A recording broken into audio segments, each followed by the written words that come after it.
안녕하십니까. 일곱째 주네요. 주제로 지금 6번째 주제인데, 오늘은 타문화 이해와 적응이라고 하는 주제를 다루도록 하겠습니다.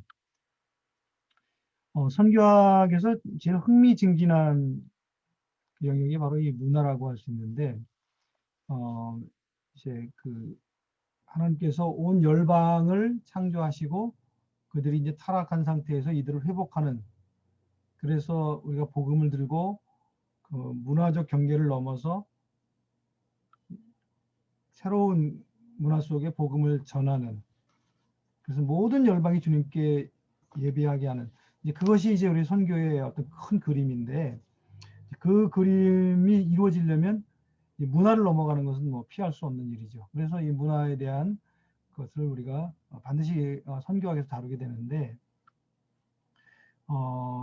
이 오늘 문화를 어떻게 이해하고 또 문화를 넘어서 복음을 전한다는 게 무슨 뜻인가 하는 것들을 이제 몇 가지 한번 생각을 해보도록 하겠습니다. PPT를 보면서 하죠. 자, 제가 화면을 좀 더, 저 화면을 좀 더 키워보겠습니다.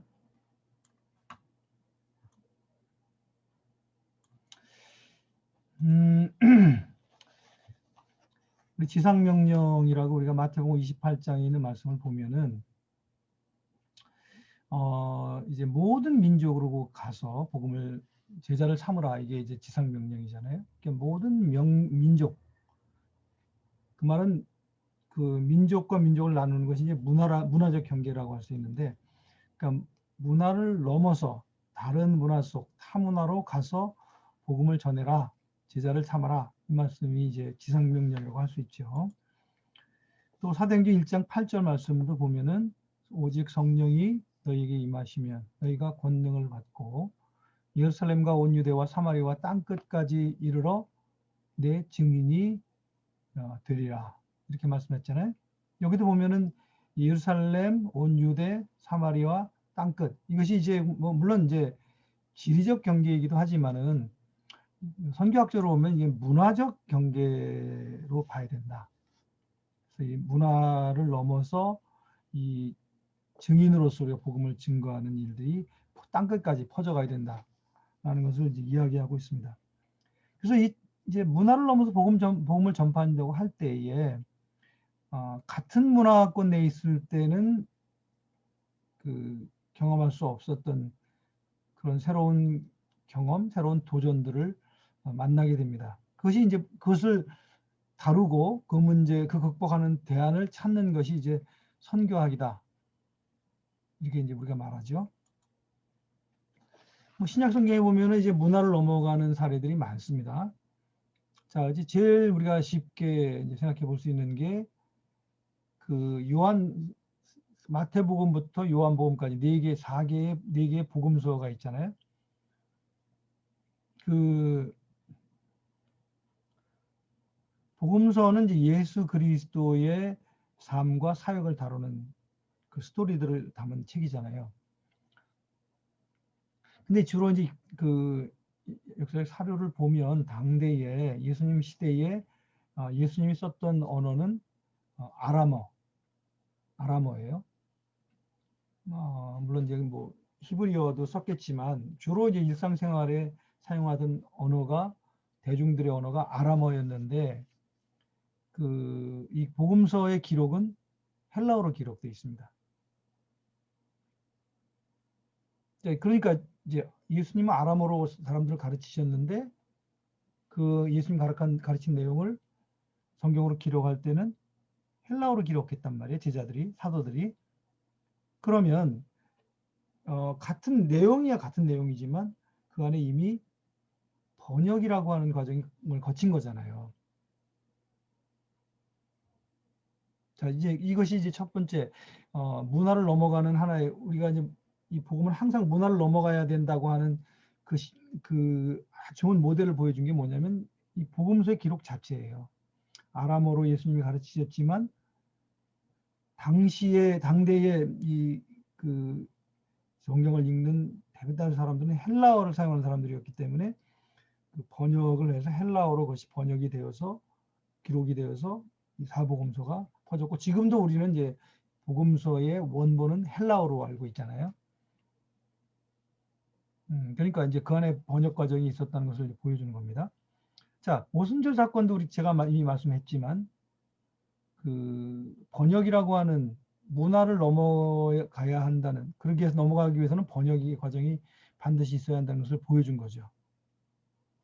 당시 예루살렘에 모인 수많은 외국인들이 자기 나라의 말로 하나님의 나라의 복음을 선포하는 것을 들었단 말이에요. 그 현장 자체도 일종의 번역이 일어나는 현장이죠. 그죠? 성령께서 오셔서 갈릴리 사람들의 입술을 통해서 아람어가 아니라, 히브리어가 아니라 각 나라의 말로 그들이 하나님의 크심을, 또 하나님의 크신 일을, 하나님 나라의 그 복음을 들었단 말이에요. 자, 그것은 이 번역이라고 하는 그 요소가 그 안에 있다는 것을 보여주죠. 번역이라고 하는 것은 이제 문화를 넘어간다, 이런 뜻이에요. 고넬료 사건도 마찬가지입니다. 그때 뭐가 제일 문제였어요?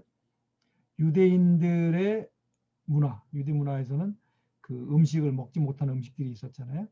그 유대인들하고 같이, 이방인들하고 같이 만날 수가 없었어요. 왜냐하면 음식 문제가 있었기 때문에. 근데 성령께서, 주의 사자가 와서 뭐라고 그랬냐면, 부정하다가 하지 말고 먹어라. 그 고넬료라는 이방인이 너를 초청할 텐데 가라. 이 베드로가 굉장히 어려워했죠. 왜냐하면 문화라고 하는 장벽이 있었기 때문에. 근데 그 성령께서 뭐라고 하냐면, 그걸 깨트리고 뛰어 넘어가야 된다. 이것이 하나님의 뜻이다라고 말씀을 하셨어요. 이 고넬료 사건의 이제 깊은 의미가 문화를 넘어가는, 유대라고 하는 문화를 넘어서 이방인의, 로마인의 문화로 들어가라라고 하는 그 이 문화를 넘는 번역, 그런데 번역이라고 주로 얘기를 하는데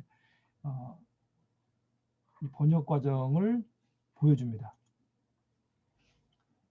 그래서 이 다른 문화로 갈 때 이제 이제 특별히 고넬료 사건에서 볼 수 있는 몇 가지 교훈이 있어요. 하나는 뭐냐면, 내가 가지고 있는 문화의 틀이 나를 얽어매고 있다는 것들을 우리가 먼저 확인을 해야 돼요.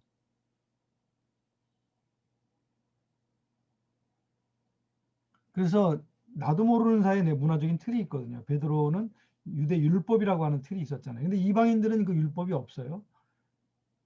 그렇기 때문에 이방인들에게 복음을 전하려면 내가 가지고 있는 율법적 틀을 벗고 전달을 해줘야 되는데, 이제 그게 이제 사실 베드로 입장에서 굉장히 어려웠던 문제예요.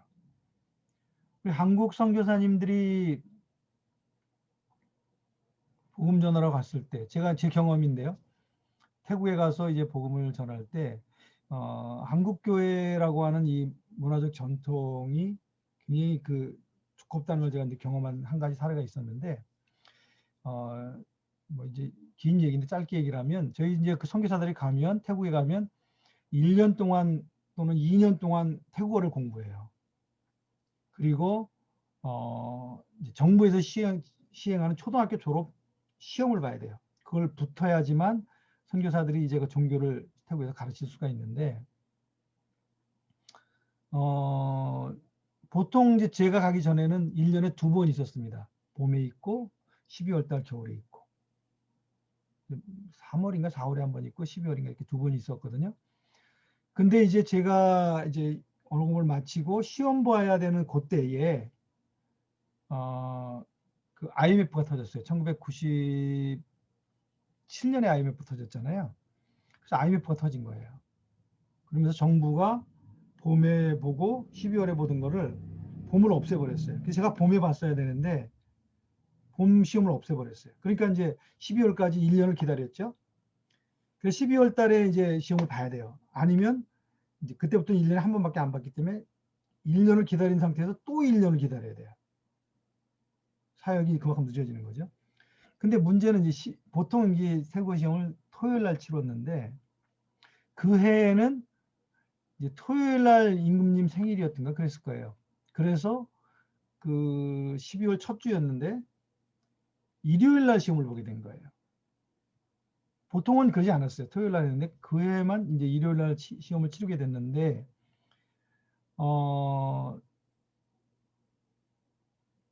이제 우리 한국 교회 입장에서는 주일 날 시험 보는 거는 안 되잖아요.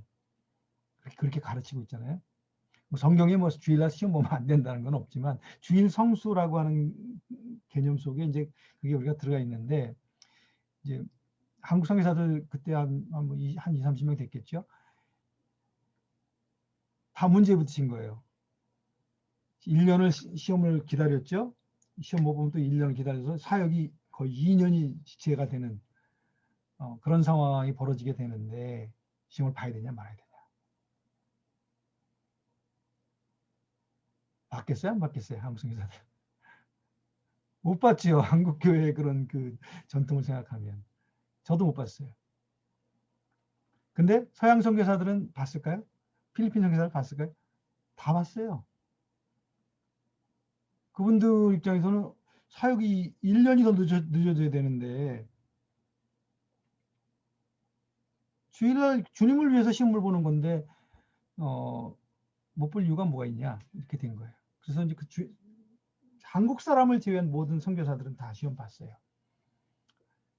그때 제가 저는 성경적으로 뭐 우리가 주님 복음을 위해서 왔고 이제 예수님 안 믿는 이 나라에서 주일날 시험을 봐야 되면 우리가 아침 일찍 예배 드리고 시험 볼 수 있다고 생각을 했지만 안 봤어요. 왜냐하면 제가 선교사로서 한국 교회의 그 덕을 제가 한국의 전통을 알기 때문에 그때 제가 근데 다른 서양 선교사들은 시험을 보는 걸 보면서 이게 한국적인 그런 전통일 수도 있겠구나 이런 생각을 처음 그때 했어요.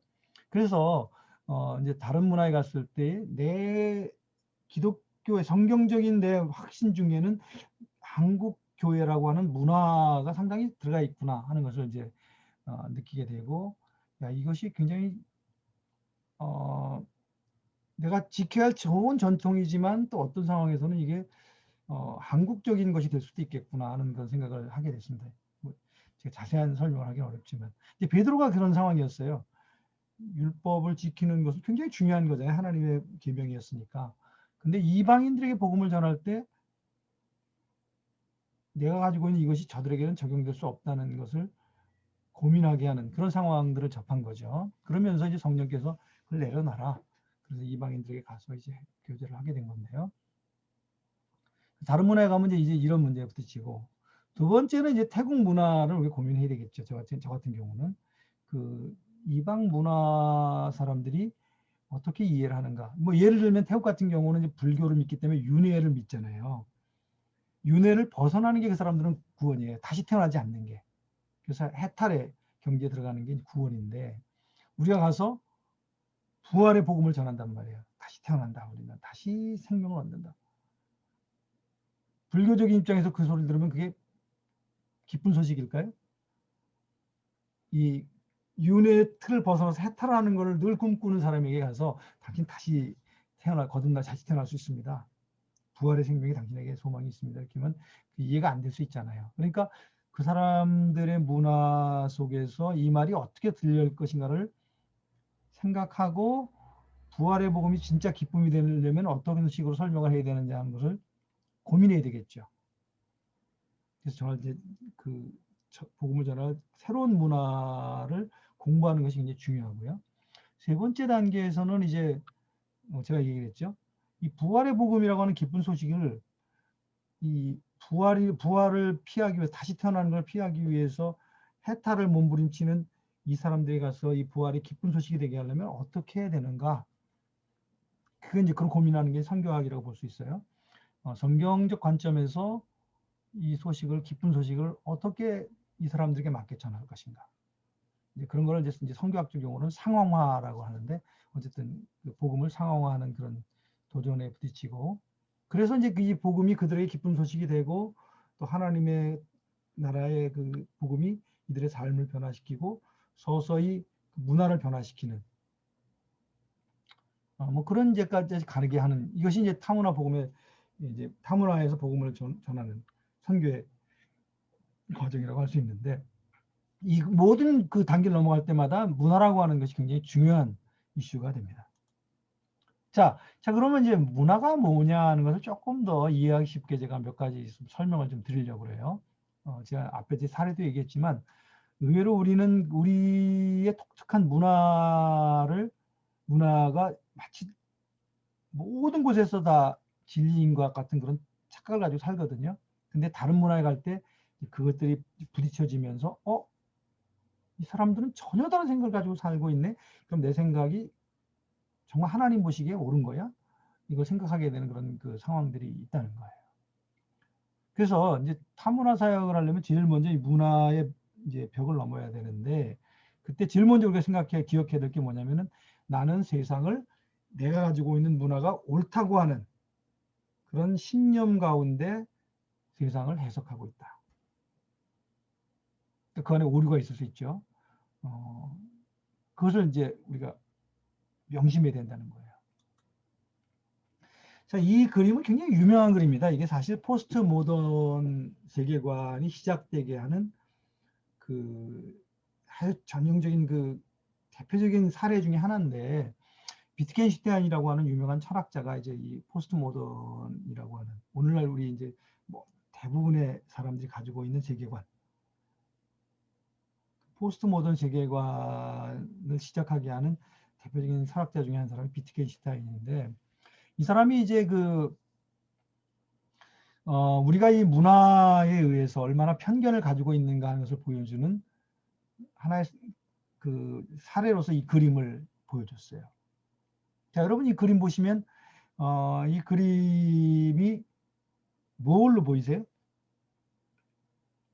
어떤 사람은 토끼로 보일 거고, 어떤 사람은 오리인데 이렇게 보일 거예요.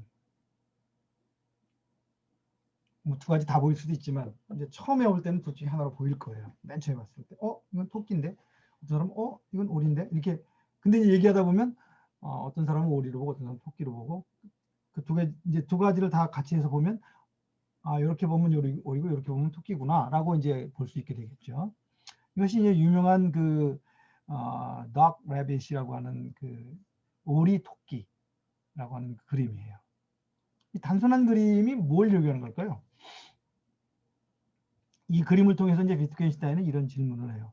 왜 어떤 사람은 같은 그림을 보면서 토끼를 생각하고, 어떤 사람은 같은 그림을 보면서 오리를 생각하는가? 그 차이는 어디서 비롯되는 것인가? 그것은 이 그림 자체에 있는 것은 아니다. 내 안에 이미 어떤 그림이 있어가지고, 그걸 이제 선이해라고 해요. 내가 이미 선이해를 가지고 있기 때문에 그 이해를 가지고 이걸 보니까 오리로 보이거나 또 토끼로 보이는 것이다. 이렇게 이제 이분이 설명을 하면서 내 안에 가지고 있는 이미 어떤 그림, 그게 이제 문화죠, 문화. 그 문화라고 하는 내 생각을, 사고를 이렇게 미리 색칠하는, 색안경처럼 색칠하게 하는 그것이 내 안에 이미 내 안에 있다는 것이죠. 의식 안에 있다는 것이죠.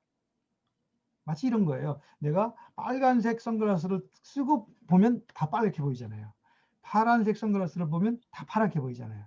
그런 것처럼 내 안에 이미 그 오리로 또는 토끼로 보게 하는 어떤 색안경이 있다는 것이죠.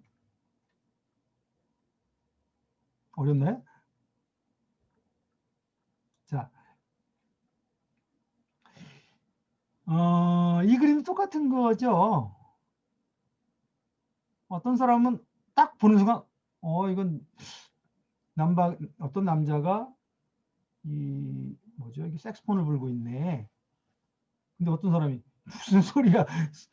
여자의 얼굴인데, 이쁜 여자의 얼굴인데 무슨 남자라고 그래? 두 가지 다 이제 보이시겠죠, 제 말하면. 근데 처음 딱 보는 순간 남자로 본 사람도 있고 여자로 본 사람도 있었을 거란 말이에요. 이것도 마찬가지죠. 젊은 여자입니까? 늙은 여자입니까? 많이 나오는 그림이죠. 어떤 사람은 이걸 보고 젊은 여자라고 주장을 할 거예요. 또 어떤 사람은 무슨 소리야, 이게 늙은 여자지, 이렇게 말할 수 있습니다. 어떤 그림으로 보여요? 늙은 여자예요? 젊은 여자예요? 어쨌든 뭐 두 개 다 볼 수 있는, 이제 좀 아는 사람은 이제 미리 이걸 오리엔테이션 받은 사람 두 개 다 보이겠죠. 근데 젊은 여자로 보일 수 있는 사람도 있고 늙은 여자로 보이는 사람도 있을 거고. 그걸 누가 결정하는 거예요? 이 그림이 나를 결정해 주는 건 아니에요. 이 그림을 보는 내 의식, 내 생각, 내가 어떤 것을 해석하게 할 때 결정해 주는 내 문화적인 어떤 틀이 있거든요. 그것을 보여주는 아주 그 작은 사례라고 볼 수 있습니다. 잘 연구해 보세요. 만약 둘 중에 하나만 보이는 분들은 자세히 보세요. 젊은 여자도 있고 늙은 여자도 있습니다. 이거는 지금 제가 나중에 기회가 되면 한번 동영상을 보여주고요. 완결 현상이라는 게 있어요. 심리학에서. 우리가 가지고 있는 어떤 이미 사고의 머릿속에 어떤 그 그림이 그려져 있기 때문에 그 일부만 봐도 전체를 상상합니다.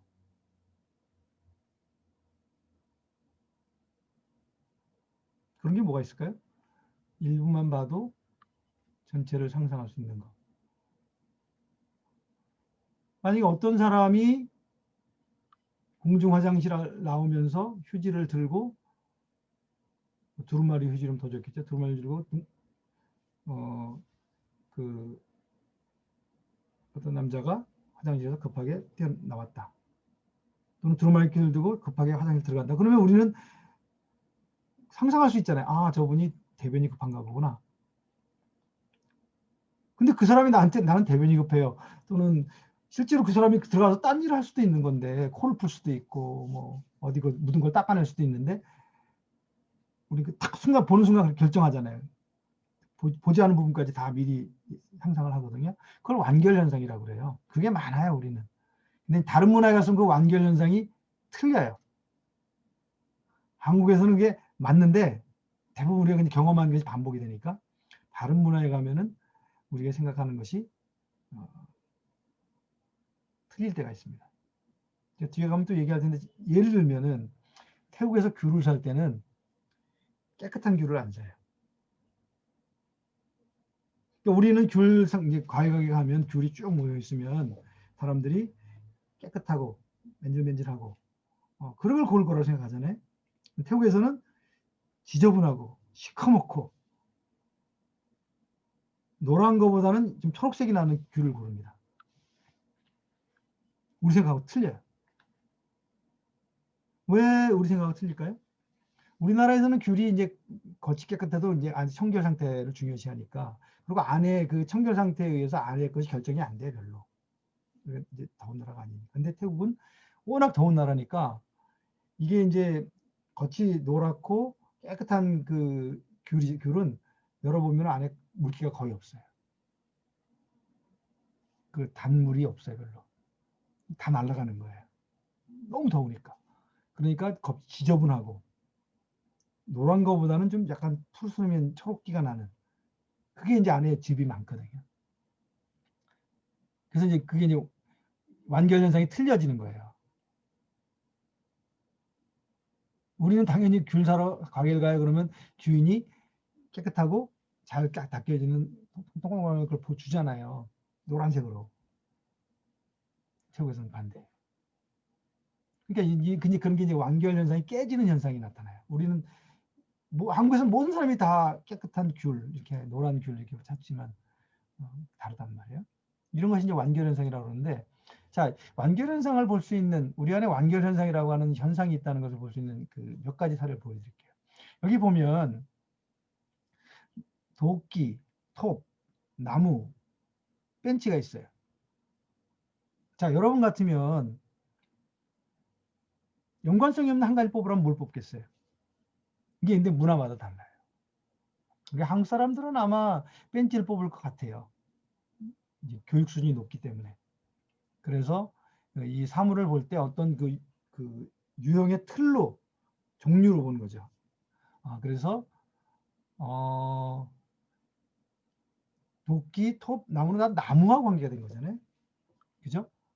근데 이제 그 벤치는 나무를 다루는 게 아니라 뭐 옷이나 이런 걸 다루겠죠. 아니, 한국 사람은 그렇게 안 하려나? 서양 사람들은 거의 100% 그렇게 한다고 그래요. 도끼, 톱, 나무를 고릅니다. 근데 한국 사람들은 모르겠네요. 한국 사람도 그럴 것 같아요. 근데 서양 사람들은 아니다. 서양 사람들은 도끼, 톱, 벤치를 고른답니다. 왜 그러죠?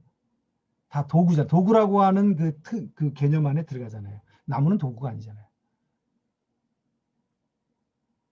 근데 이 개념화된 생각이 교육을 많이 받은 사람들이 이렇게 하고, 제가 말이 틀렸네요. 이렇게 이제 우리도 교육을 많이 받은 사람들은 도끼, 톱, 그 벤치를 하나의 그 도구라고 하는 개념의 틀 안에 집어넣기 때문에 개념을 이제 교육을 많이 받은 사람은 개념으로 생각하거든요. 근데 개념적 틀이 없는 분들은 연관성, 다 나무하고 관계된 것들이 이렇게 생각하면 전혀 그 개념적 틀을 관계없는 도끼, 톱, 나무를 고른다는 거예요. 여러분 한번 보세요. 나는 내 완결 현상은 개념이라고 하는 틀이 먼저 정해지고 그 다음에 뭘 보는지, 아니면 그것이 연관되는 개념과 관계없이 그림이 연관되어 있으면 그냥 그걸 먼저 보는지, 그걸 볼 수 있는 거죠. 또 하나 비슷한 그림이에요. 한번 또 볼게요. 여기도 마찬가지죠. 자, 여러분들은 이 침팬지, 사자, 토마토, 원숭이, 토마토란다. 바나나, 원숭이. 그럼 뭐가 하나로 묶으면 뭘 묶어요? 다른 거 하나는 뭐예요? 보통 이제 제가 볼 때는 한국 사람들은 원숭이, 사자, 침팬지가 다 짐승이 동물이니까 이렇게 고를 것 같아요. 개념화된 생각이죠. 근데 만약에 연관성이라고 보면은 이 침팬지도 바나나를 먹을 수 있고 원숭이도 바나나를 먹는데 사자는 못 먹는다. 그러면 사자네, 이렇게 뽑을 수도 있다는 거죠. 그 차이를 알겠어요? 그래서 문화마다 선택하는 것이 다릅니다. 이것도 마찬가지예요. 고양이, 호랑이, 고양이, 개. 어떤 사람은 호랑이가 관계가 없다. 야생동물이고 둘은 애완동물이니까. 근데 어떤 사람은 무슨 소리냐, 고양이과 원숭이도, 그러니까 호랑이도 고양이과, 고양이도 고양이과니까 고양이과고 개는 개과인데 종류가 틀리지 않냐, 이렇게 구분하는 사람도 있을 겁니다. 자, 이렇듯 이제 우리 안에 이미 기존에 가지고 있는 틀에 의해서 지금 연관이 없는 거, 관련성이 없는 걸 하나 뽑으라 할 때도 각자 다르게 생각을 할 수 있습니다. 자, 이것도 마찬가지. 완결 현상을 보여주는 그 좋은 하나의 예인데요. 5개의 점을 이렇게 주고 이 점을 당신이 그냥 떠오르는 생각대로 연결해 보십시오. 이렇게 얘기합니다. 여러분 어떻게 연결할 것 같아요? 이 점이 5개인데 떠오르는 생각대로 그냥 이 점들을 어떤 선을 가지고 연결을 해봐라. 이렇게. 그래서 이렇게 오각형을 만들 수도 있고, 또 이렇게 해서 별을 만들 수도 있겠죠. 아니면 그냥 동그랗게 해서 이걸 그냥 원으로 할 수도 있고, 자기 마음대로 그냥 막 할 수도 있고.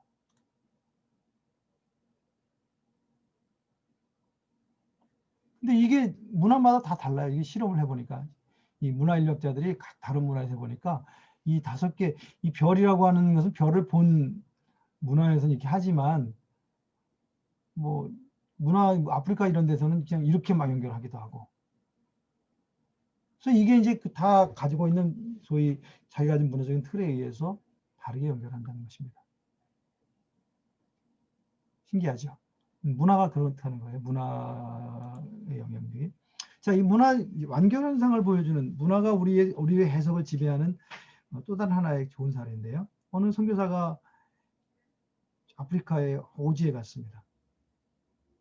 그래서 이제 그 오지에서 이제 사역을 하면서 한 번씩 고향에서 이렇게 보내주는 이제 그 소포를 봤는데, 어느 날 이 소포가 도착한 거예요. 현지인들이 봤어요. 이게 도대체 뭘까? 저 옥수수 같은 게 저 안에 그림이 그려져 있는데 저 깡통 안에 들어가는 게 뭘까? 이렇게 훔쳐봤단 말이에요. 그래서 이제 그 선교사가 이제 이거를 받아서 뚜껑을 딱 열고 그 안에서 소위 코온, 이 옥수수알을 꺼내서 먹는 것을 봤습니다. 이제 바깥에 있는 그림이 안에 있는 거구나. 자, 2번째. 고등어라고 하는 그림이 그려져 있어요. 이 안에는 당연히 고등어가 들어있겠죠. 그래서 현지인들이 멀리서 보니까 고등어, 물고기가 그림 그려 있으니까 그 안에서 물고기가 나오네. 또 받았는데 이거는 이제 소의 그림이지, 저 안에 소고기가 있구나. 그렇게 생각한 거예요, 현지인들이. 그래서 선교사 딱 열어보니까 그 안에 진짜 소고기가 나왔습니다. 아, 그렇구나 생각했어요. 근데 어느 날 이게 도착한 거예요. 애기가 태어났는데 이걸 도착했습니다. 그래서 뚜껑을 딱 여는 거, 전지인들이 숨어서 보니까 뚜껑을 딱 열었는데 그 안에서 이렇게 분말 같은 게 나왔는데, 분유니까요. 그럼 현지인들은 어떻게 생각했을까요? 완결 현상에 의하면, 그들의 경험에 따르면 저 안에 들은 거는 그러면 애기의 몸을 가루로 만들어서 보내준 건가? 이 사람들 식인종이네? 그렇게 오해할 수 있잖아요. 근데 사실은 그 완결 현상이라고 하는 기본 그 원리가, 바깥에 있는 그림은 그 안에 들어있는 음식의 종류다. 이렇게 하여튼 그 생각이 틀린 거잖아요. 근데 이 안에 들어있는 음식을 먹는 존재에 대한 그림이지, 재료에 대한 그림이 아닌데. 근데 이제 그 완결 현상이라고 하는 그런 그것을 모른다면 현지인들은 선교사를 식인종으로 오해하겠죠. 그죠? 그러니까 이제 이런 오해를 받지 않으려면 선교사가 조심해야 되겠죠. 아니면 미리 설명을 해야 되겠죠. 너희들 가지고 있는 그 완결 현상의 그런 문화적 현상에 오류가 있다. 아니면 선교사가 이걸 받지 말든지 이런 거를. 이제 이런 근데 실제로 이런 현상들이 꽤 있어요. 현지에. 그래서 소위 문화가 넘어간으로 말미암아 오해를 불러일으키는 일이 굉장히 많습니다. 제가 뒤에 조금 얘기를 하겠지만, 아까 태국 사람 불교로는 기준 말씀드렸죠. 생각이 달라요. 또 변명에 대한 관점도 다릅니다. 재밌는 경험이 하나 있는데, 저희가 이제 태국에 처음에 갔을 때에 애들이 뭐 두 돌, 한 돌, 두 돌, 세 돌, 이런 두 돌, 네 돌 이렇게 어린애였으니까, 이제 저희가 언어 공부하러 갈 때 새벽에 저희 교회에 기숙사가 있었는데, 거기 이제 시골에서 올라온 아이가 와서 우리 이제 애들을 봐주고, 저희는 새벽 한 5시 반쯤이면 언어학교 공부하러 갑니다. 그래서 오후에 오면 얘가 이제 오후에 이제 집안일 다 정리하고 야간 학교를 가요. 그래서 이제 야간 학교 다녔는데, 이제 나중에 저희 딸같이 됐죠. 제가 그래서 이제 지금은 대학 졸업하고 벌써 애가 둘이고 뭐 이제 사역자로서 지금 잘 사역을 하는 아이인데, 펀이라는 자매입니다. 근데 이제 재밌는 일화가 있어요. 얘가 잘했는데 한 번은 제가 이제 아끼는 바지를 다리미질하다가 태웠어요. 뭐 저는 옷이 원래 몇 벌 없지만 이제 늘상 언어 공부할 때 입고 하는 바지에 2개인가를 가지고 이렇게 갈아입었는데, 하나를 태워 먹었으니까. 그리고 더운 나라에서는 늘 갈아입어야 되거든요. 굉장히 큰 이제 실수를 한 거죠. 그래서 이제 와서 저희 집 사람이, 아이는 이제 학교를 가고 나서 그걸 본 거예요. 그게 바지가 누른 거죠. 근데 이 아이가 가면서 얘기를 안 했어요. 이런 일이 벌어졌다. 죄송합니다. 이렇게 얘기 안 했어요. 갔어요. 그 다음날 왔는데 얘기를 안 하는 거예요.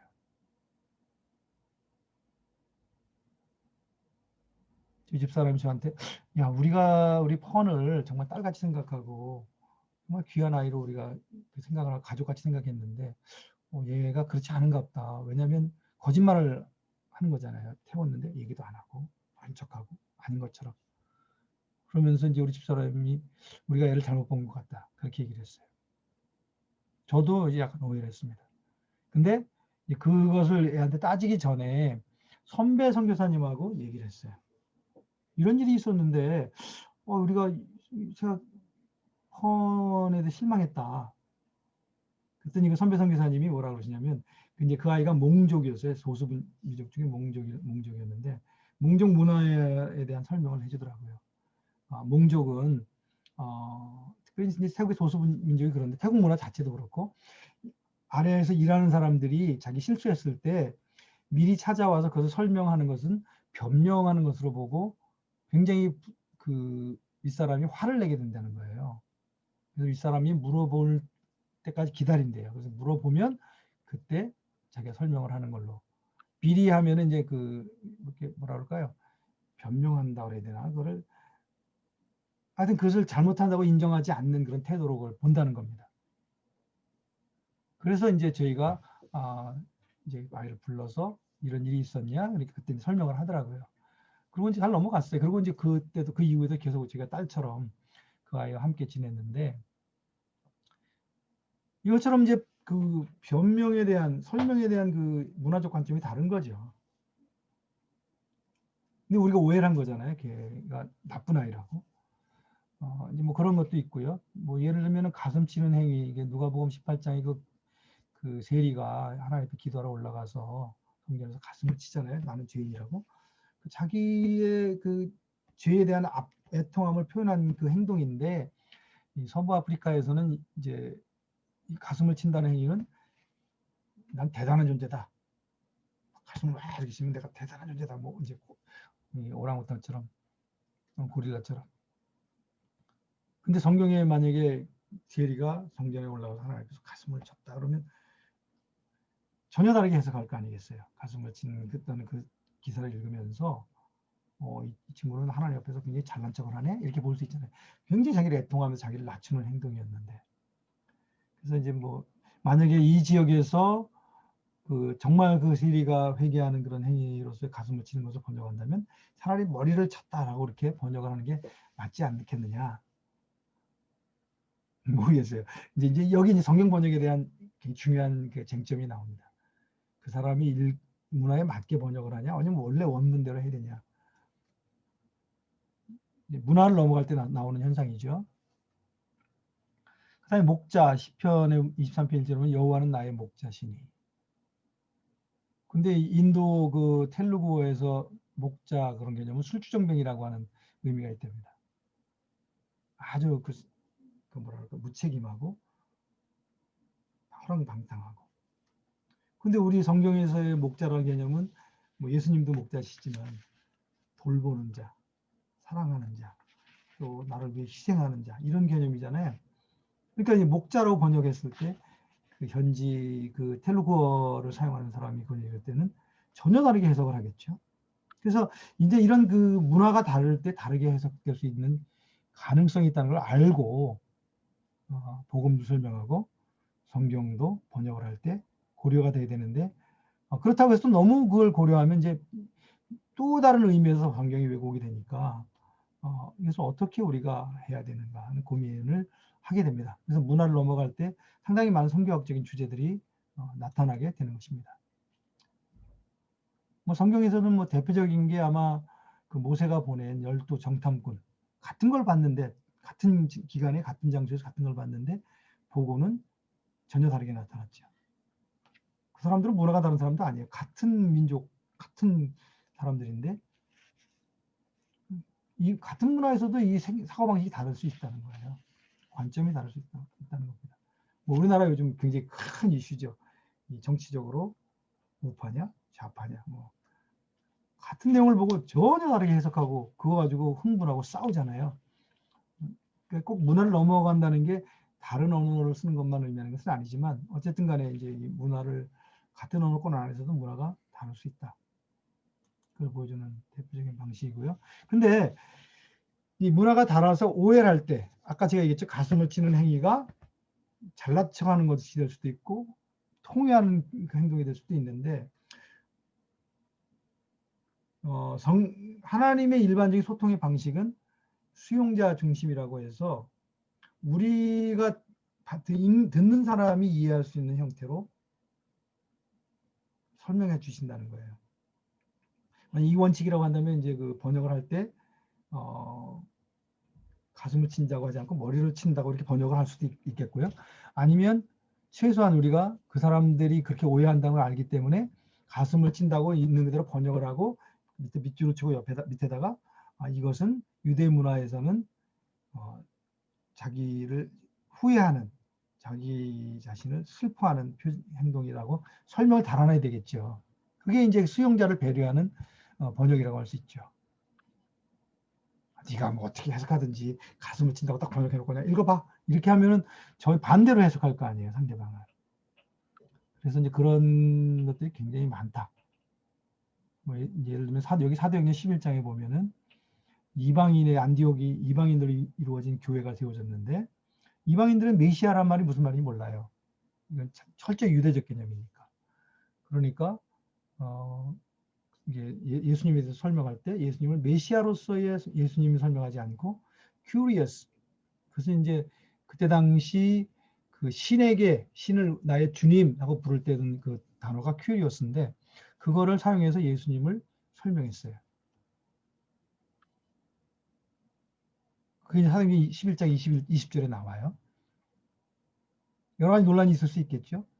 어떤 사람은 그 이방신을 부르던 이름인데 그거를 예수님한테 쓰면은 예수님을 이방신하고 똑같다고 오해하면 어떡하냐.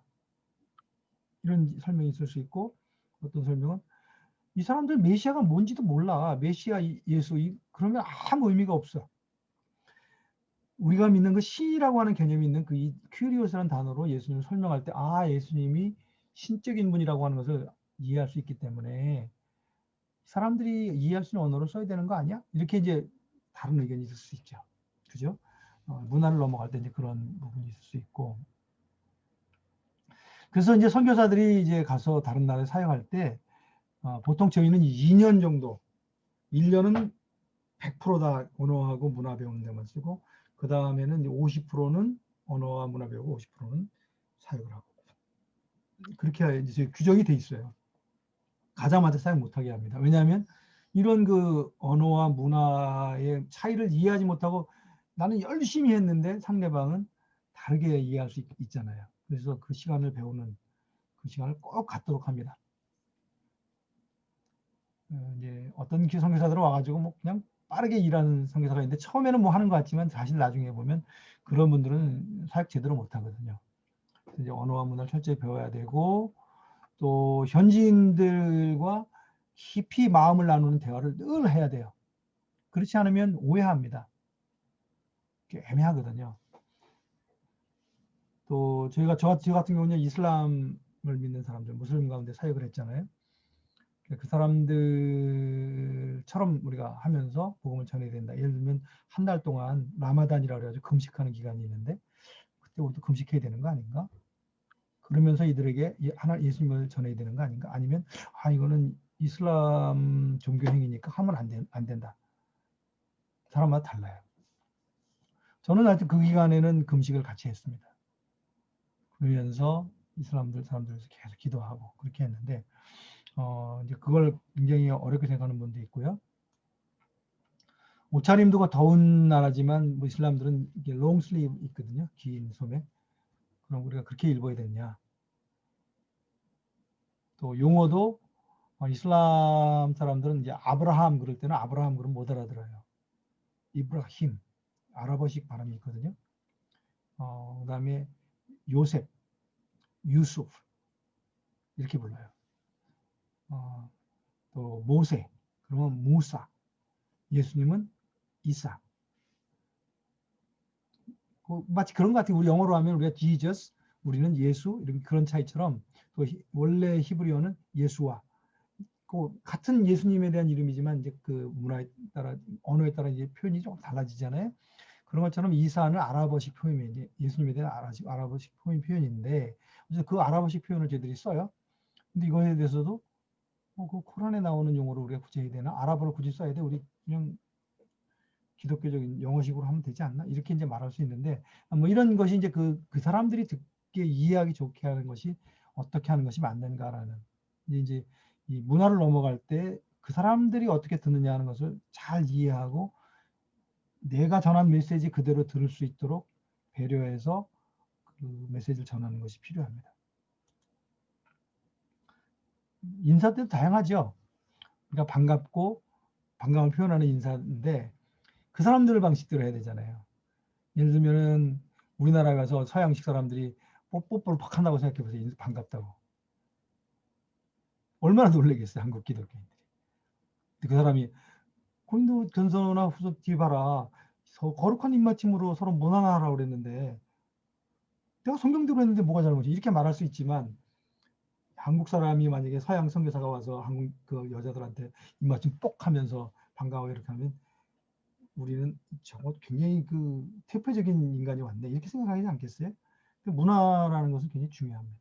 그래서 뭐 입맞춤이 할 수도 있고 두 번째 그림처럼 이렇게 태국은 Y라고 그러는데 Y 이 선인사 악수를 할 수도 있고 우리 한국식으로 고개를 숙일 수도 있고 손을 흔들 수도 있고 뭐 볼을 맞댈 수도 있고 필리핀 사람들은 눈을 이렇게 찍겠습니다. 반가우면 이렇게 길거리에서 만나서 이렇게 인사해요.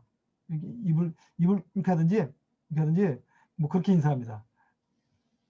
전 처음에 그 이해가 안 가는데 굉장히 나중에 익숙하니까 굉장히 좋더라고요. 길 가는 사람 다 하고 인사할 수 있어요. 이렇게 하면 되니까 그냥 인사가 되죠. 근데 이제 인사법도 다양하고요.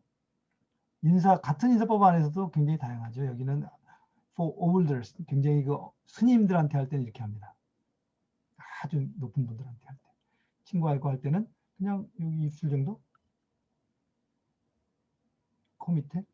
근데 이제 그 저보다 어린 사람 또는 신분이 낮은 사람 할 때는 이 가슴 정도? 근데 만약에 한국 사람이 가서 거기에 높은 분들한테 만날 때 한국식으로 한국은 절에 가면 이렇게 하거든요. 이렇게 불교식으로 하면 그 사람은 이 자식 봐라 나를 하대하네 나를 무시하네 이렇게 본단 말이에요. 큰 싸움이 될 수 있어요. 자 이제 여기 보면은 이제 그 태국식 인사죠. 학생은 선생님한테 이렇게 깍듯하게 선생님은 이렇게 태국에서 이제 그 금한 것 중에 하나가 뭐냐면 발로 차는 거예요. 발로 사람 차는 거는 태국에서는 우리가 상상할 수 없는 모욕감을 느낍니다. 근데 우리는 뭐 발로 이렇게 우리도 모욕감을 주죠. 그렇지만 뭐 발로 찰 수 있잖아요. 그 저희가 태국에 갔을 때 그 얼마 전에 그 현대 그 직원이 태국에 이제 그 공장을 짓고 현대 직원들이 와 있었는데 한 사람이 살해당했어요. 직원들 여러 명이서 밤에 그 직원을 죽여버렸어요.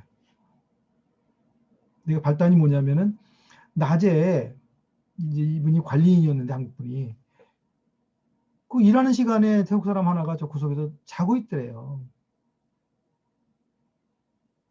그래서 이제 가서 발로 툭툭 차가지고 깼나 봐요. 이제 바닥에 자고 있으니까 툭툭 차서 깼어요. 그래서 일어나서 그 사람이 일을 했어요. 태국 사람들은 근데 감정 표시 잘 안 하거든요.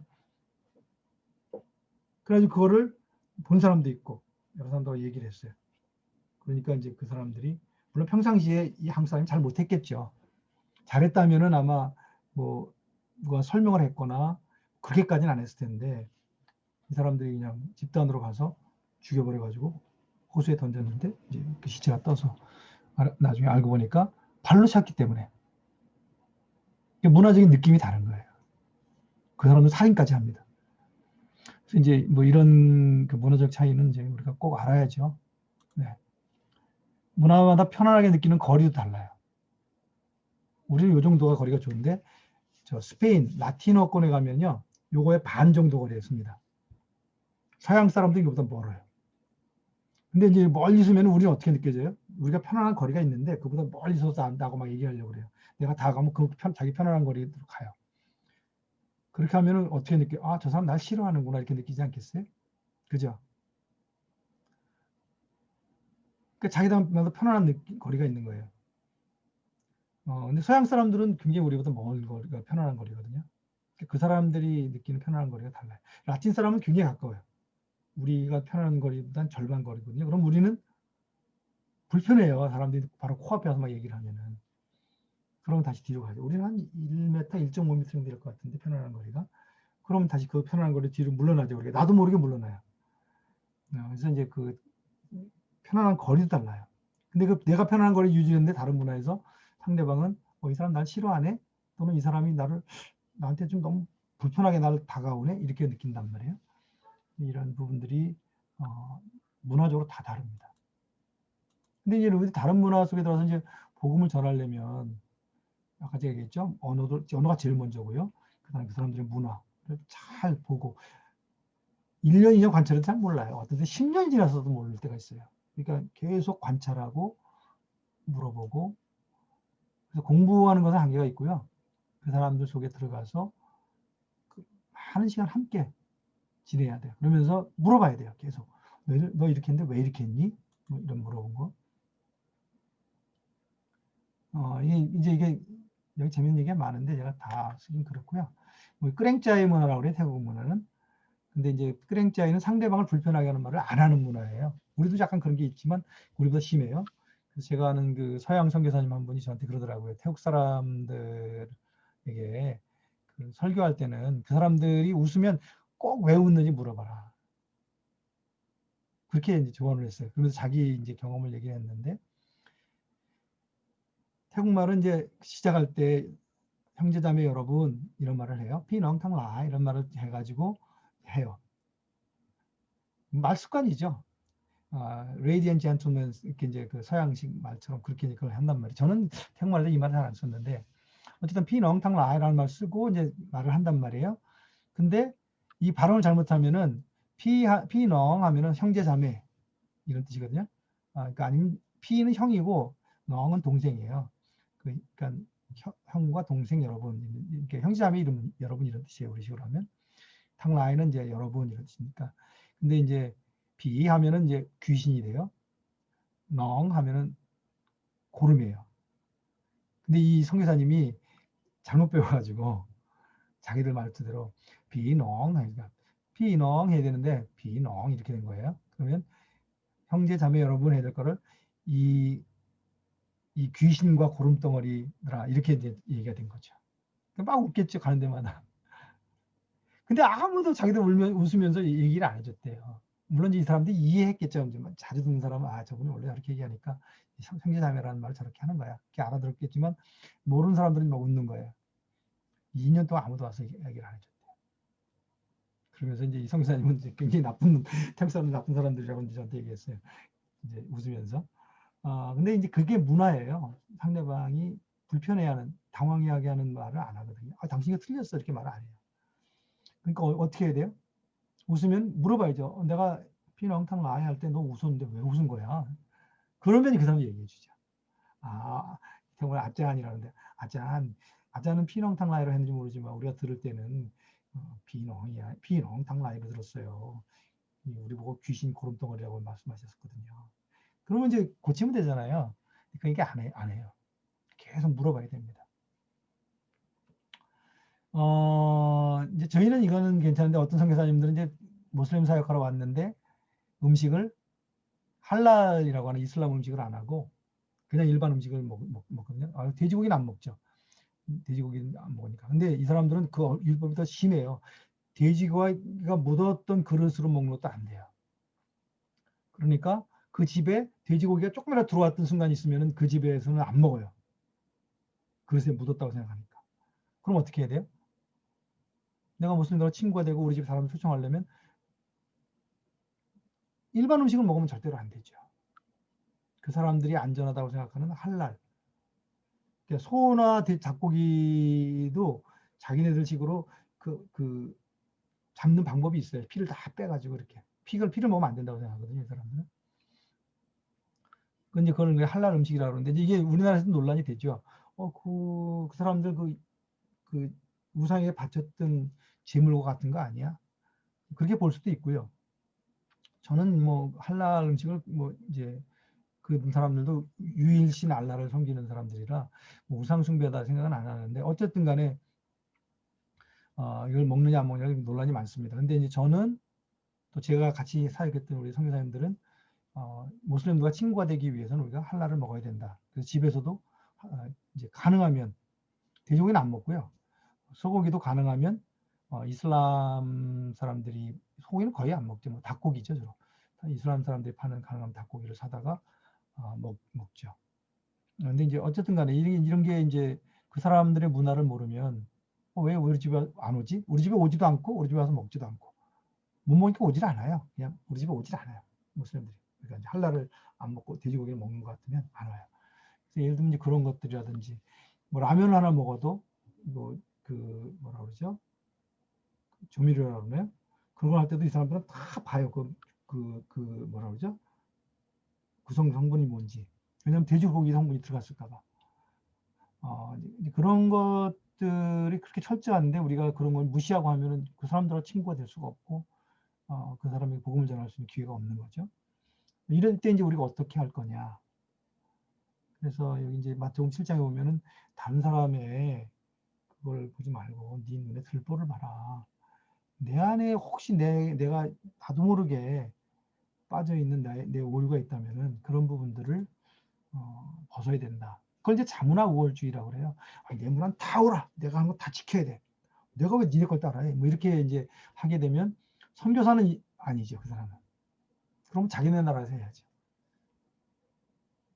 내가 태국에 가면 태국의 문화, 이슬람 사람들 하려면 이슬람의 문화를 이해하고 그들이 그리스도의 복음에 다가오기에 걸림대되는 모든 것들을 내가 미리 치우고 겸손하게 종으로 그들을 섬기는 그것이 이제 선교라고 했을 때 문화에 대한 이해는 굉장히 중요합니다.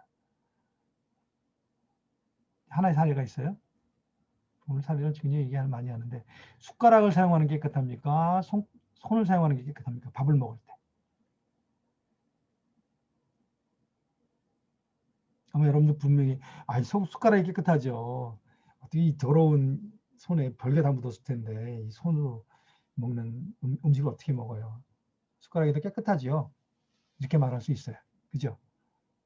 근데 손을 쓰는 사람들은 저도 이제 말레이시아에 1년 살았는데 이 말레이 사람들은 손으로 먹거든요. 지금도 손으로 좀 무슨 먹어요. 오른손으로. 왼손은 이제 화장실이기 때문에 안 쓰죠. 오른손으로 먹는단 말이에요. 그 사람들은 숟가락 쓰는 사람들 정말 지저분하다고 생각해요. 왜 그렇습니까? 특별히 음식점에서 숟가락을 가지고 이렇게 비교해 보시면 돼요. 음식점에 아니면 여러분이 어떤 그 호텔이나 그 여관을 갔는데 거기는 칫솔을 항상 공용으로 써. 칫솔이 몇 개 쫙 있어가지고 오면 그 칫솔을 쓰는 거예요. 그리고 이제 알 닦아서 씹어놓고 다음에 오는 사람이 또 쓰고. 할 수 있어요? 칫솔은 안 되죠. 누가 그걸 썼는지 알고. 깨끗이 닦아도 안 해요. 숟가락 똑같아요. 얼마나 많이 수십, 수백, 수천 명의 입을 드나들었던 숟가락이에요. 깨끗이 닦겠지만 드나들었단 말이에요. 어떤 사람이 먹었었는지 몰라요.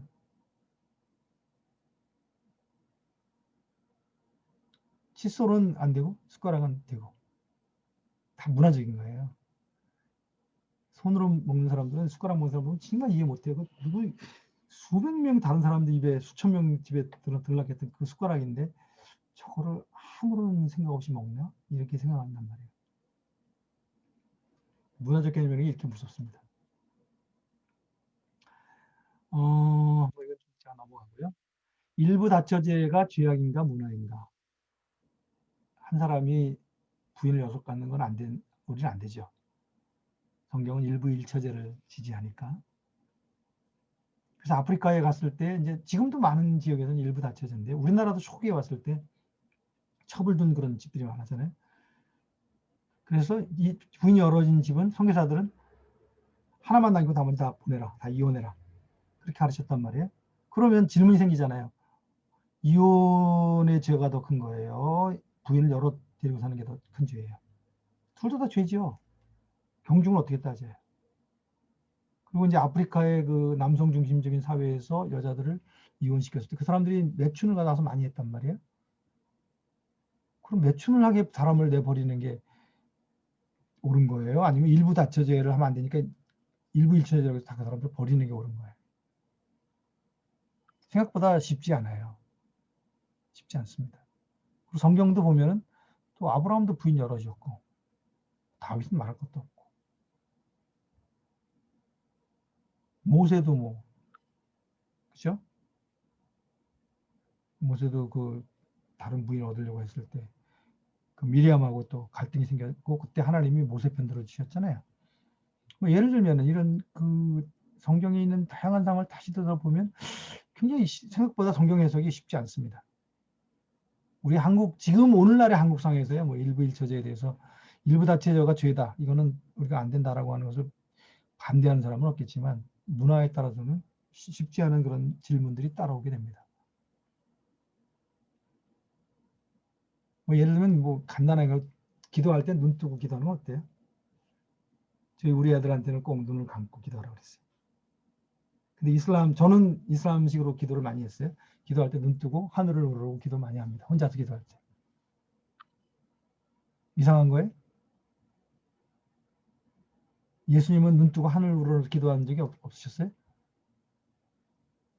전통적인 유대인의 기도는 눈을 뜨고 기도하는 게 더 가까워요.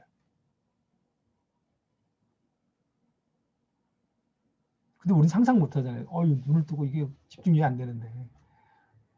눈을 감고 해야지 기도는. 꼭 그렇지 않아요. 성경을 봐도 굉장히 헷갈립니다. 그래서 관찰이 굉장히 중요한데, 뭐 예를 들면은 저희 방콕에서 택시 탈 때는 운전기사들이 가다 어느 지역을 가면 꼭 운전대를 놓고 차 막 가고 있어, 달리고 있는데 운전기사 이렇게 하고 운전대 잡습니다. 불안하죠. 거의 예외 없이 그 지역을 가면 많은 지역들이 많아요. 근데 나중에 이제 택시 사람한테 물어보니까 그 지역에 아주 유명한 그런 그 뭐라 그러죠? 그 사당 같은 게 있거나 신주단지 거리 곳곳마다 집집마다 있지만 거리 곳곳마다 큰 신주단지 있거든요. 가서 꼭 그걸 해요. 왜냐하면 해코지 당할까 봐. 뭐 목을 비는 것도 있지만 거기에 예를 표지 안 하지 않으면 해코지 당할까 봐 이렇게 합니다. 근데 처음에는 이게 모르죠. 우리가 물어보지 않으면. 뭐 또 다른 경우는 제가 이제 제자들하고 제가 검도를 가르쳤기 때문에 제자들하고 지방에 여행 가는 경우들이 많았는데 한 번은 치앙마이 그는 이제 침대 칸을 타요. 낮에는 앉아 있다가 밤에 되면 침대를 만들어요. 그래서 2층 침대를 만들어 주거든요. 근데 2층은 좁고 불편해요. 올라가서 해야 되니까. 아래층에서 보통 이제 어른들이 아래층에 자고 아이들이 위층에 자요. 근데 제자들 이제 그때는 대학생들이죠. 들어가는데 제 위에 이제 그 캣이라는 제자가 여자애가 자게 돼 있었어요. 안 자겠다는 거예요. 내가 올라가서 해야 되는데 자기가 밑에서 자겠대. 그 심하잖아요. 나 밑에가 편하거든요. 넓고 위에는 좁고 불편해. 더 많이 흔들려 기차가. 오해할 수 있어요. 그래서 물어봐야지 그럴 때는 너 왜 안 올라가냐 그랬더니 태국 문화에서는 어른들 머리 위에 자기가 앉거나 눕거나 하는 거는 있을 수 없다는 거예요. 태국 문화에서는.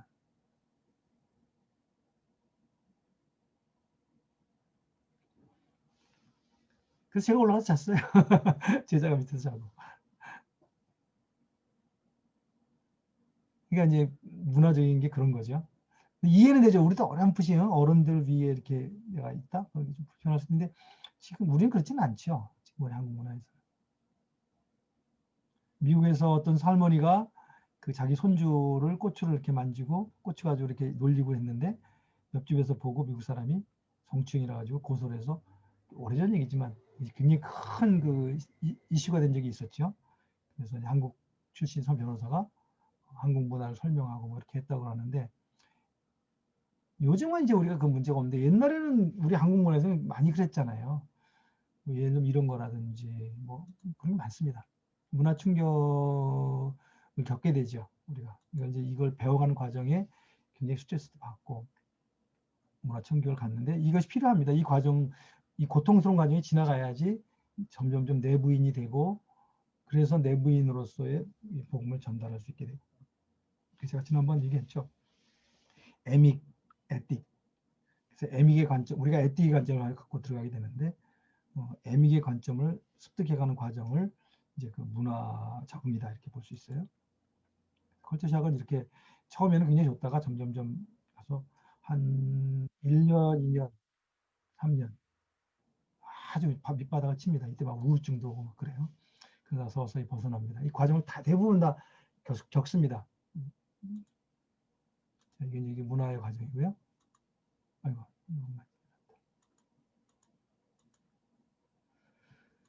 성경에 보면은요, 문화적으로 우리가 그냥 용납이 될 수 있는 것이 많고, 어떤 거는 문화를 넘어서도 반드시 지켜야 될 게 있는데, 그걸 이제 찾는 것이 굉장히 중요합니다. 여기 좀 제가 여러 가지 예를 들었는데요. 거룩한 입맞춤으로 문안하라? 안 하죠. 성경의 분명히 명령이지만 이거는 문화에 따라 다르게 적용할 수 있는 여지가 있습니다. 법정에 가져가면 안 된다. 기독교인 중에도 가져갈 수 있죠. 그러나 우리가 이것을 절대적으로는 하지 않지만 가능하면 성도들의 문제를 예상법정으로 가져가지 마라. 우상의 제물을 멀리하라. 이거는 뭐 거의 대부분의 지역을 지키지만 어떤 지역에서는 또 우상의 제물을 안 먹을 수가 없죠. 피 먹으면 안 된다. 손 짚고. 먹는 문화가 많이 있어요. 음식으로. 금해야 됩니까? 절대적으로? 저는 이것이 뭐 절대적인 법률이라고 하나님의 법이라고 생각하지는 않는데, 또 음행을 멀리하는 것은 이거는 아마 거의 모든 지역에서 우리가 음행에 대한 거는 우리가 지켜야 되겠죠. 뭐 옛날 오래된 영화인데요. 에스키모 지역에 간 선교사가 그 지역에서는 제일 귀한 손님이 오면 자기 아내를 잠자리에 줘서 그 손대접의 하나의 그 풍습인데, 선교사가 이걸 받아들일 거냐 말 거냐 그런 그 영화를 제가 본 기억이 있어요. 그걸 이제 거절했다가 선교사로서는 받아들일 수 없죠. 음행이 되니까. 그래가지고 그 에스키모가 선교사를 오해하고 자기를 모욕했다 그래서 죽이죠. 그런 영화를 본 적이 있어요. 이제 음행의 문제도 이제 정말 극단적으로 전혀 다른 문화가 있을 수 있는데, 그래도 우리는 이 음행의 문제는 아마 모든 문화를 넘어서 우리가 정당화하기 어렵지 않겠나 그런 생각이 듭니다. 고린도서 11장에서는 예배 드릴 때 머리에 수건을 꼭 써야 된다. 우리 안 하죠. 캐톨릭 하는데 이건 뭐 절대적인 건 아니고요. 여자는 교회에서 잠잠하라. 기도하면 안 되고 가르치면 안 되고. 요즘 여자 목사님도 생기니까. 그다음에 주의 만찬은 아마 이거는 해야 되겠죠. 근데 이제 뭐 모일 때마다, 성경은 모일 때마다 하라고 그랬는데 우리 모일 때마다 하지 않죠. 많은 교회가 뭐 1년에 2번 하거나 뭐 절기마다 분기마다 이렇게 하는데 모일 때마다 하라고 그랬어요, 성경에서요. 이것도 우리가 상황에 맞춰서 결혼하지 말라고 그런 것도 그렇고 거룩한 손을 들어서 기도하라고 그랬는데 남자들은 이렇게 하기도 하지만 안 하기도 하죠. 이런 그 이제 다양한 성경의 명령들 중에 문화적인 그런 그 융통성을 발휘할 수 있는 여지들이 있는 것을 많이 볼 수 있고요. 사도행전 15장도 그런 얘기인데 넘어가겠습니다. 시간이 꽤 많이 간 것 같은데.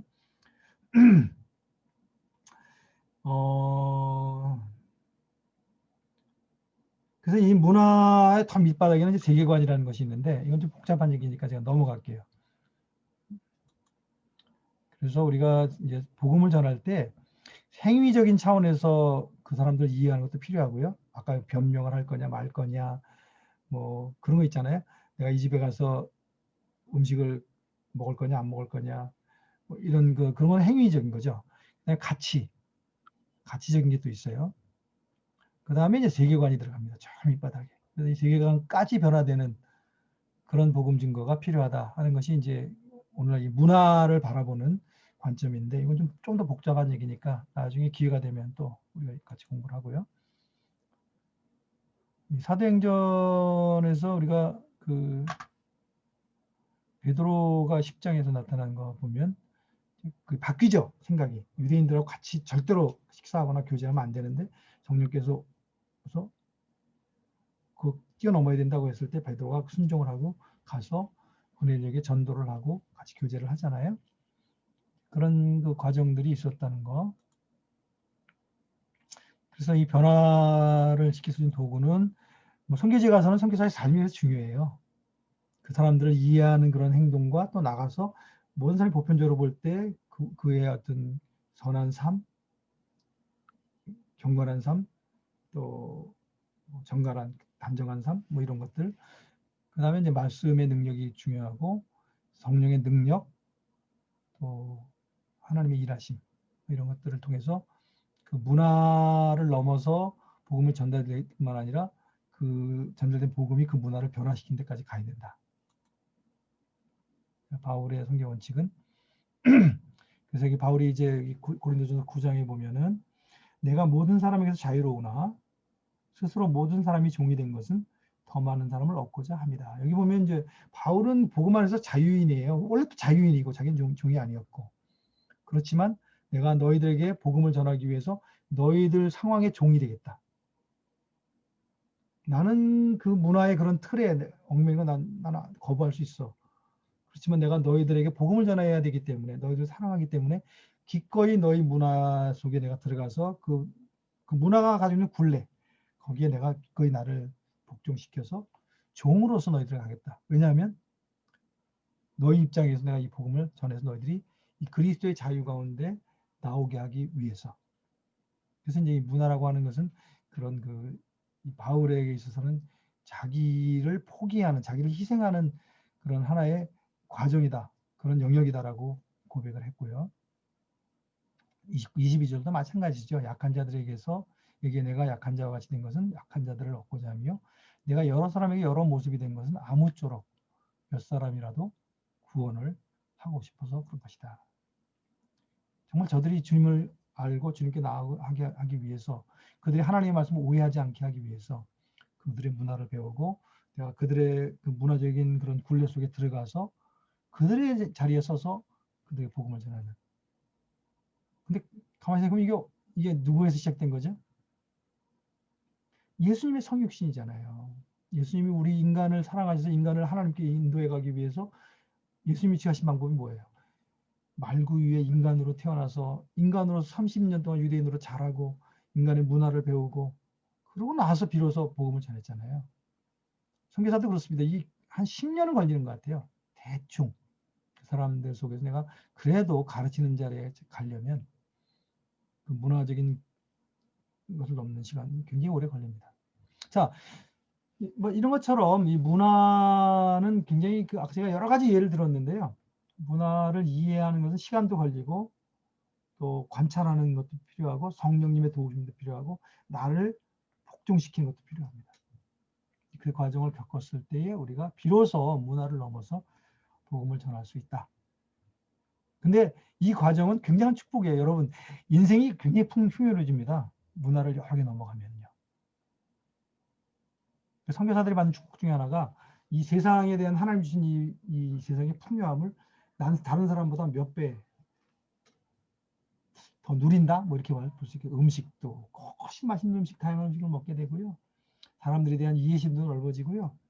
하나님이 만드신 이 창조 세계의 그 풍성함도 우리가 더 열린 마음으로 볼 수 있게 되고 뭐 인격도 더 풍성하다고 볼 수 있고요. 이런 것들이 이런 문화를 넘어가면서 누리게 되는 축복이다. 이렇게 이렇게 이해하시면 좋을 것 같습니다. 자, 이제 긴 시간이 1시간이 넘었네요. 이 문화 이야기는 사실 굉장히 내용이 많아요. 제가 다 건너뛰었지만 그래서 좀 내용이 좀 길어졌는데 여러분들이 선교학을 이제 공부하게 되면 이 세상에 대한 이해, 사람에 대한 이해, 또 하나님의 말씀에 대한 이해들이 굉장히 넓어지고 깊어집니다. 이게 선교학의 이제 축복이라고 볼 수 있는데요. 오늘 그 단면을 조금이라도 좀 볼 수 있었으면 좋겠다 싶고요. 월요일 날 또 이제 그 동영상 내용 중에 혹시 질문 있으면 꼭 적어서 그때 얘기할 수 있도록 이제 질문을 해주시면 좋겠어요. 자, 오늘 뭐 이 정도 하죠. 시간이 벌써 많이 갔네요. 다음 주 월요일 날 뵙고요. 또 퀴즈는 6장이었나요? 우리 교재에. 이번에는 아마 아프리카 선교였을 것 같아요. 다음 주는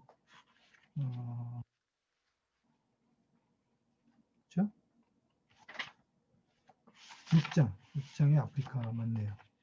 그래서 6장 말씀을 잘 준비해서 여기서도 마찬가지로 이제 교재를 읽으면서 여러분들 질문이 있으면 그 질문도 저한테 해주시고요. 그래서 그건 서로 돕는 거니까요. 그렇게 해주시면 좋겠고.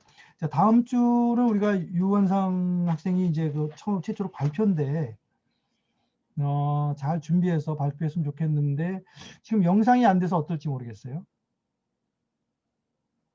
그래서 그 유원상 학생이 이 부분을 잘 좀 극복했으면 좋겠는데, 좀 다음 주는 발표도 있습니다. 자, 우리 다음 주에 뵙겠습니다. 자, 오늘 좀 길게 했는데 이 정도 하고 마치겠습니다.